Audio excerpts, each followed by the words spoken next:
Welcome to the last breakfast. Please enjoy the video. You start by confirming the device and OS. This matters because menus differ.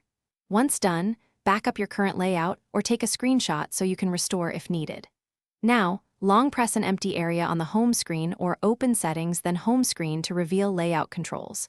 You should see icons for grid, widgets, and lock layout. Tap the layout or lock option to access the first controls.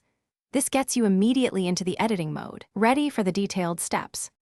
You now adjust the grid and widgets to suit your workflow. First, pick a grid size. 4x5 gives balance, 5x5 fits more icons. Then drag apps into position and create folders by dropping one app onto another. Resize widgets by long pressing and dragging edges. Make sure to preview how pages swipe and tidy icon spacing so nothing overlaps.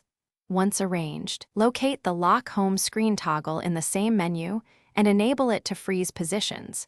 This prevents accidental moves while you use the device. You finish by confirming the lock. Try to move an icon or widget. If it won't budge, the lock is active. If the layout unexpectedly resets, restore using your screenshot or the backup, then repeat the lock procedure and test again.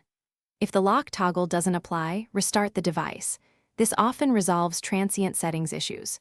Finally, if problems persist, update or switch your launcher because some launchers handle locks differently. Update first. Then consider alternative launcher apps to get the behavior you need. Thanks for watching. If this was helpful, leave a like and consider subscribing. See you next time.